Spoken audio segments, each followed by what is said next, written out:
Hi guys, welcome back. കുറച്ച് long ആയി video upload ചെയ്യാനായിട്ട്. എനിക്കിപ്പം എൻ്റെ ഫൈനൽ സെമസ്റ്ററിൻ്റെ എക്സാംസും കാര്യങ്ങളൊക്കെ നടക്കുന്നതുകൊണ്ട് കുറച്ച് ബിസിയാണ്. അതുകൊണ്ട് അതിൻ്റെ ഇടയിൽ ഷൂട്ട് ചെയ്യുന്നത് കുറച്ച് പാടായതുകൊണ്ടാണ് ഇത്രയും ഡിലേ വന്നത്. എനിവേസ്, ഇന്നത്തെ ടോപ്പിക് എന്ന് പറയുന്നത് actually early identification and early intervention. നിങ്ങൾ കേട്ടിട്ടുണ്ടോ അതിനെപ്പറ്റി? അത് വളരെ ഇമ്പോർട്ടൻ്റ് ആയിട്ടുള്ളൊരു കാര്യം കൂടിയാണ്, നമ്മളെല്ലാവരും അറിഞ്ഞിരിക്കേണ്ട ഒരു കാര്യമാണത്. സോ അതെന്താണെന്നും അതിനെക്കുറിച്ച് ഒരു ഡീറ്റെയിൽ വീഡിയോ ചെയ്യാമെന്ന് ഞാൻ വിചാരിച്ചു. അത് തമ്മിലുള്ള വ്യത്യാസം എന്താണ്, അത് രണ്ടും സെയിം ആണോ, അതിൻ്റെ പ്രാധാന്യം എന്താണ് എന്നതിനെക്കുറിച്ചൊക്കെ. ഓക്കെ, നിങ്ങളുടെ കുട്ടികളെക്കുറിച്ചോ അല്ലെങ്കിൽ മറ്റുള്ള ഏതെങ്കിലും റിലേറ്റീവിൻ്റെ കുട്ടികളെ കാണുമ്പോഴോ നിങ്ങൾക്ക് എന്തെങ്കിലും വ്യത്യാസമായിട്ട് തോന്നിയിട്ടുണ്ടോ?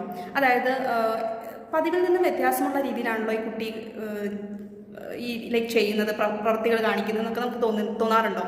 അല്ലെങ്കിൽ പ്രശ്നമുള്ള പോലൊക്കെ തോന്നാറുണ്ടോ? ഇന്ന് പല മാതാപിതാക്കളും കടന്നു പോകുന്ന ഒരു അവസ്ഥയാണിത്. അല്ലെങ്കിൽ നമുക്കൊരു കൺഫ്യൂഷനാണ്, കുട്ടി ചെയ്യുന്ന ഓക്കെയാണോ, ഡെവലപ്മെൻറ്റ് ഓക്കെ ആണോ എന്നുള്ളതിനെക്കുറിച്ച്. സോ എന്തൊക്കെ കാര്യങ്ങളാണ് നമ്മൾ ശ്രദ്ധിക്കേണ്ടതും എന്തൊക്കെ കാര്യങ്ങളാണ് നമ്മൾ വേണ്ട കാര്യങ്ങൾ ചെയ്യേണ്ടതെന്നുള്ളതിനെ കുറിച്ചാണ് ഇന്ന് ഞാൻ പറയാൻ പോകുന്നത്. ഓരോ കുട്ടിയും അവരവരുടേതായ രീതിയിലും വേഗത്തിലുമാണ് വളരുന്നത്. പക്ഷേ ചില പൊതുവായിട്ടുള്ള മൈൽ സ്റ്റോൺസുകളുണ്ട്. അതായത് ഈ പ്രായത്തിൽ ഇത് ചെയ്തേ പറ്റുള്ളൂ എന്ന് പറയുന്ന, അല്ലെങ്കിൽ ഒത്തിരി ഗ്യാപ്പ് വരാതെ നേടിയിരിക്കേണ്ട കുറച്ച് മൈൽ സ്റ്റോൺസ് ഉണ്ട്. ഉദാഹരണം പറയുകയാണെങ്കിൽ, ഏകദേശം 2 മാസം പ്രായമാകുമ്പോൾ ഒരു കുഞ്ഞ് ചിരിക്കാനും മുഖങ്ങളിലേക്ക് ശ്രദ്ധിക്കാനും തുടങ്ങും. 6 മാസമാകുമ്പോൾ ശബ്ദങ്ങളോട് പ്രതികരിക്കാനും പരിചിതമായ ആളുകളെ തിരിച്ചറിയാനും തുടങ്ങും. 1 വയസ്സിനോടാകുമ്പോൾ പേര് വിളിച്ചാൽ തിരിഞ്ഞു നോക്കുക, ചെറിയ വാക്കുകൾ പറയാൻ ശ്രമിക്കുക, നിൽക്കാനോ നടക്കാനോ ശ്രമിക്കുക തുടങ്ങിയ കാര്യങ്ങൾ കാണാം. 2 വയസ്സാകുമ്പോൾ 2 വാക്കുകൾ ചേർത്ത് പറയാനും ലളിതമായ നിർദ്ദേശങ്ങൾ മനസ്സിലാക്കാനും സാധാരണയായി തുടങ്ങും. പക്ഷേ ചിലപ്പോൾ നമ്മൾ ശ്രദ്ധിക്കേണ്ട ചില കാര്യങ്ങളുണ്ട്. പേര് വിളിച്ചാൽ പ്രതികരിക്കാതിരിക്കുക, കണ്ണിൽ നോക്കി സംസാരിക്കാതിരിക്കുക, ആവശ്യങ്ങൾ ആംഗ്യങ്ങളിലൂടെ പോലും നമ്മളോട് പറയാതിരിക്കുക, മറ്റു കുട്ടികളുമായി ഇടപെടുന്നതിൽ താല്പര്യം കാണിക്കാതിരിക്കുക, ഒരേ പ്രവൃത്തികൾ വീണ്ടും വീണ്ടും ചെയ്യുക, ചില ശബ്ദങ്ങളോടോ സ്പർശനങ്ങളോടോ അസാധാരണ പ്രതികരണം കാണിക്കുക, അല്ലെങ്കിൽ മുമ്പുണ്ടായിരുന്ന ചില കഴിവുകൾ നഷ്ടപ്പെടുക.